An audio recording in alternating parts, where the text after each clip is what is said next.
Hello friends.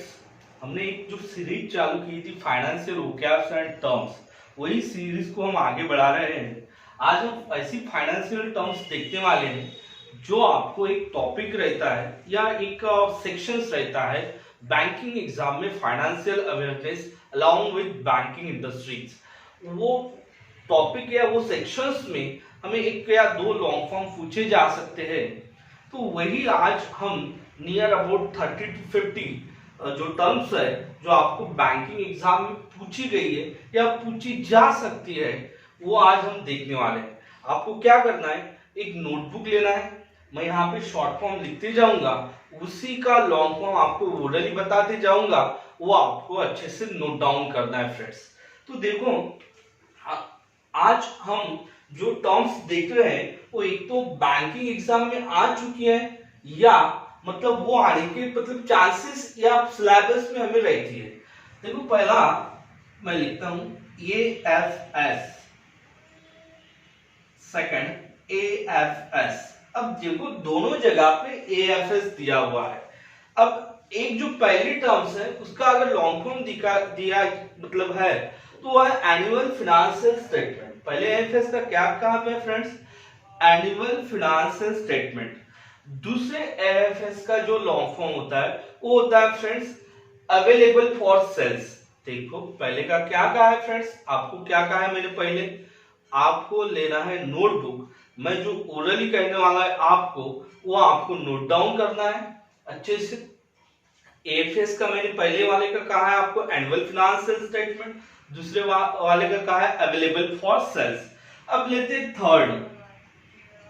Third में लेता हूं एसडीआर। ये बहुत बार बैंकिंग एग्जाम में पूछी गई टर्म्स है। अब एसडीआर का लॉन्ग फॉर्म होता है friends special drawing rights. Special drawing rights बराबर करेक्ट। जो अमेरिका में एक फाइनेंशियल इंस्टीट्यूशंस है, वो फाइनेंशियल इंस्टीट्यूशंस की एक करेंसी भी है करेक्ट, उसका नाम है एसडीआर में स्पेशल ड्राइंग राइट्स आ चुका है टर्म्स। नेक्स्ट नंबर 4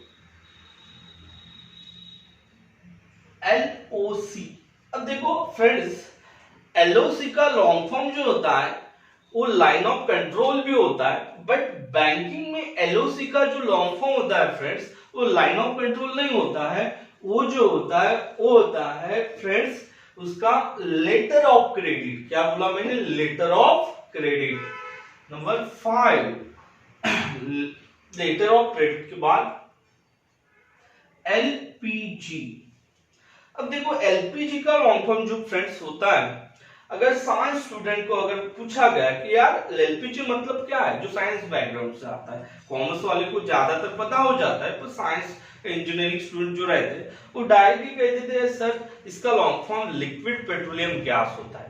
बट यार हम बैंकिंग एग्जाम प्रिपेयर कर रहे हैं तो हमें पता होना चाहिए कि यार एलपीजी मतलब ये कोई तो भी फाइनेंशियली टर्म्स होगी। तो एलपीजी का जो लॉन्ग फॉर्म होता है वो होता है लिक्विड पेट्रोलियम गैस नहीं होता है, तो उसका होता क्या है, तो friends liberalisation, privatisation and globalisation.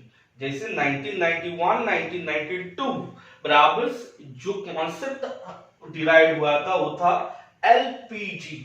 जैसे उस टाइम हमारे प्राइम मिनिस्टर थे पीवी नरसिम्हा राव, बराबर फाइनेंस मिनिस्टर थे डॉक्टर मनमोहन सिंह करेक्ट। उस टाइम का वो कॉन्सेप्ट है LPG, liberalisation, privatisation and globalisation बराबर। Next number 6 says.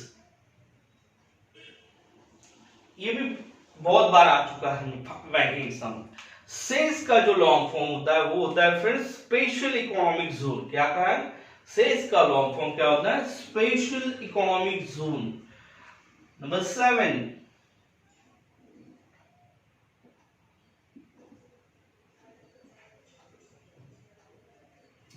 बराबर। इस सिस्टम जो है वो बैंकिंग में आपके पेमेंट के समय यूज हुआ होता है। आपने हमेशा इस टर्म्स को यूज किया है बैंक में, आरटीजीएस। उसका लॉन्ग फॉर्म होता है friend real time gross settlement. क्या कहा मैंने, RTGS means real time gross settlement. Next number 8 friends, EFT, इसका लॉन्ग फॉर्म होता है फ्रेंड्स इलेक्ट्रॉनिक फंड ट्रांसफर। क्या का है? EFT मतलब electronic fund transfer. Next number 9, आपने IFSC कोड सुना होगा फ्रेंड्स। IFSC का लॉन्ग फॉर्म होता है friends Indian financial service code. क्या का है? IFSC मतलब इंडियन फिनेंशियल सर्विस कोड बराबर। नेक्स्ट 10, आप ये टर्म्स बहुत बार बैंकिंग एग्जाम में आ चुकी है, सरफेसी। ये जो है आप अगर एनपीए टॉपिक पढ़ते हैं, नॉन परफॉर्मिंग एसेट एनालिसिस, उसमें ये टर्म दिखती है सरफेसी।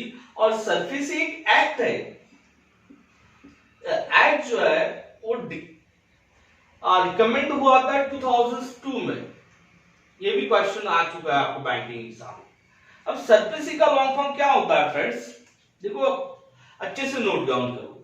एस मतलब सिक्योरिटाइजेशन, ए मतलब एसेट, आर मतलब रिकंस्ट्रक्शन, एफ मतलब फिनेंशियल्स, ई मतलब एनफोर्समेंट, एस मतलब सर्विस और आर मतलब इंटरेस्ट।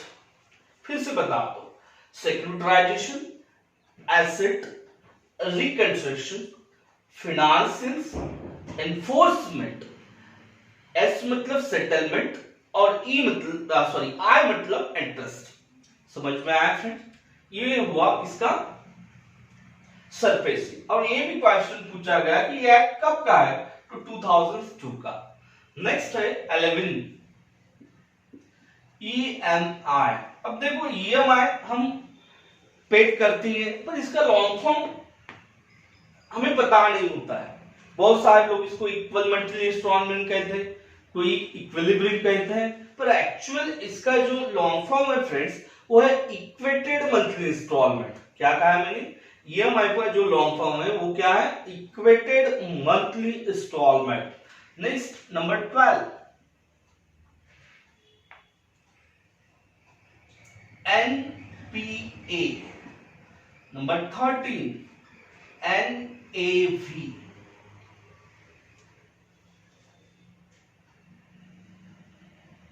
नंबर 14,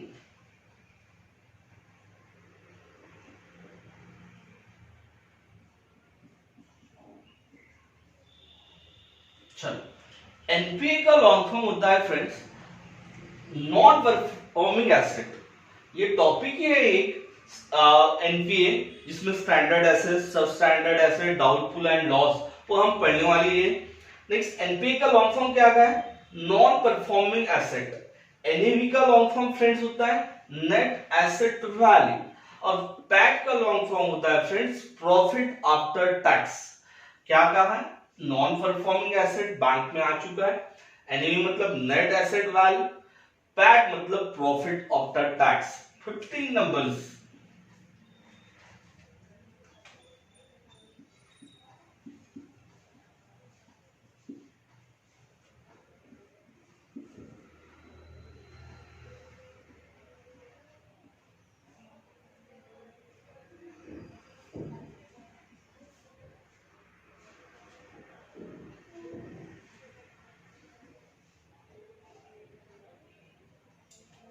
हो गए फ्रेंड्स। 17 नंबर्स।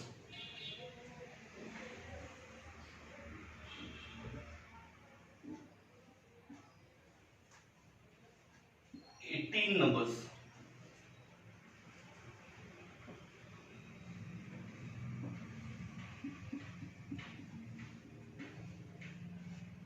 19 numbers friends.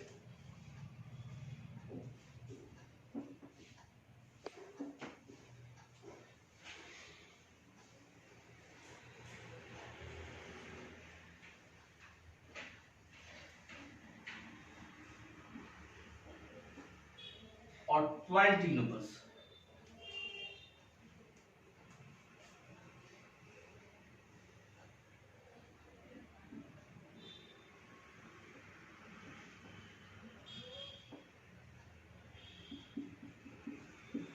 चलो देखो, अब हमने कहां तक आए थे, पैट। पैट का मतलब क्या था, profit after tax.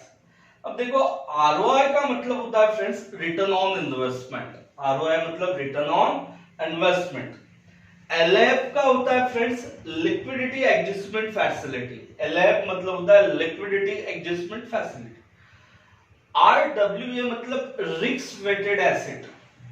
Risk weighted asset. NBFC का लॉन्ग फॉर्म होता है friends non banking financial company. Non banking financial company. CR का जो लॉन्ग फॉर्म होता है वो होता है capital adequacy ratio. Capital adequacy ratio. और जो ईओक्यू है फ्रेंड्स उसका जो होता है वो होता है इकोनॉमिक ऑर्डर क्वांटिटी। फिर से एक बार रिवाइज करता हूं फ्रेंड, अच्छे से देखो। एएफएस मतलब होता है एनुअल फाइनेंशियल स्टेटमेंट। दूसरा एएफएस मतलब होता है अवेलेबल फॉर सेल्स। एलओसी मतलब जो होता है वो होता है लेटर ऑफ क्रेडिट्स। एलपीजी मतलब होता है liberalisation, privatisation and globalisation. SEZ मतलब होता है special economic zone friends. RTGS मतलब होता है real time gross settlement. EFT का लॉन्ग फॉर्म होता है electronic fund transfer.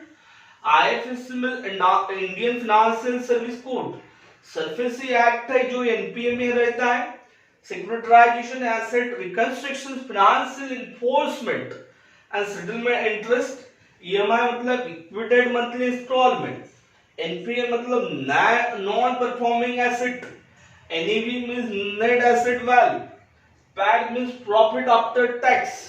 ROI means return on investment. LF means liquidity adjustment facility. RW means risk weighted asset. NBFC means non-banking financial company. CR means capital adequacy ratio. और EOQ means economic order quantity. ये आज हमने friends कितने terms deal करे हुए हैं, 20, जो banking में सिलेबस में भी है और इसमें से बहुत सारे टर्म्स आपको पूछी भी गई हुए। यहाँ पे रुकते हैं, नेक्स्ट पार्ट हम आने वाले सेशन में ऐसे आगे बढ़ाते जाएंगे।